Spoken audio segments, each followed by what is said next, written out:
Nene udumala putumo udum.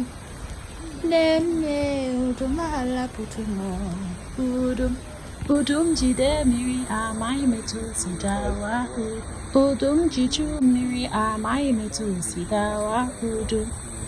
Obumu sorudu kobumu harudola udu. Nemo udumo udumo.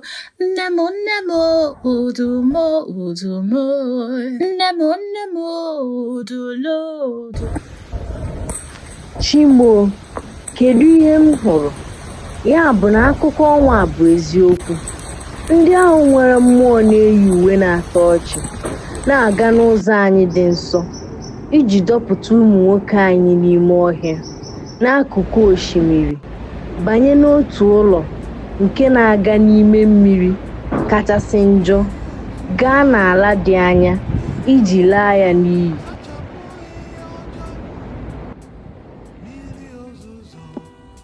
Akwa yiri nke m. Nwoke a nwere ike ịbụ onye obodo m. Ka m lelee anya nke ọma. Nne bịa, kedu ihe ị na-eme ebe a? M gara ikuru mmiri n'osimiri dị n'Ifite n'Igbo. N'ebe ahụ ka ndị a nwụchiri m wee kpọpụta m ebe a.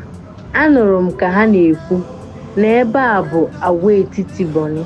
Ejidere ọtụtụ n'ime anyị ka anyị ụdọ ma pụta anyị ebe a. Anụrụ m ka ndị isi owu na-ekwu na ha ga-akpọrọ anyị ka ebe a na-akpọ Amerịka. Ha kwuru na ha ga-ebute nnukwu ụgbọ mmiri ka ebuga anyị ebe ahụ. Honored Sir, I've read your 3 letters dates April 27th, May 2 and 3rd, and the purport of them shall be strictly attended to. I'm sorry to inform you that I've had the most tedious passage.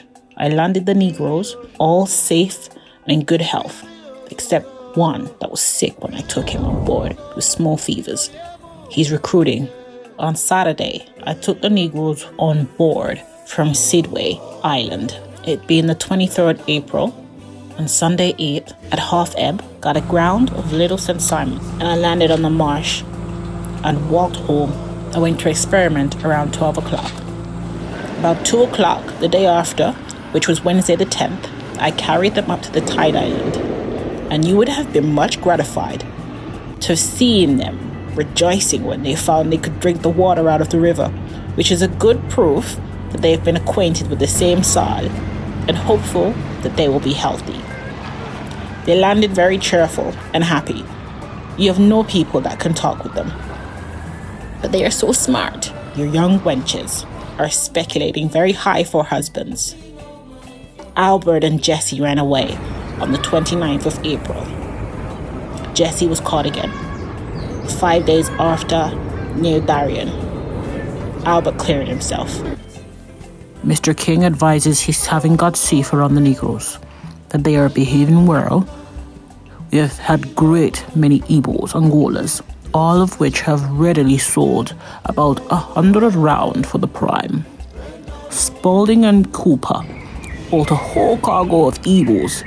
They have suffered much by mismanagement of Mr. Couper's overseer Patterson, who poor fellow lost his life. The Negroes rose by being confined in a small vessel. Patterson was frightened. In swimming ashore, he with 2 sailors were drowned. The Negroes took to the marsh. They have lost at least 10 or 12 in recovering.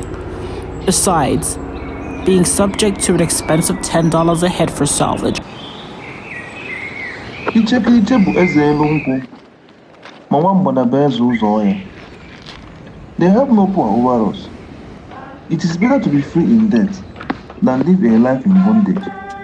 The water spirit brought us. The water spirits will take us home. Lee, atụla egwu. Oke osimiri a butere anyị ebe a, ka oke osimiri a kụrụ anyị laa. Ike agwụla m, ụjọ ji m. Kedu ka esi eme ihe a? Achọrọ m ịla. Ichekiriche bụ eze elu nkwụ, ma nwa mgbada bụ eze ụzọ ọhịa. They have no power over us. It is better to be free in death than live a life in bondage. The water spirit brought us. The water spirit will take us home. Mmụọ mmiri ga-edu anyị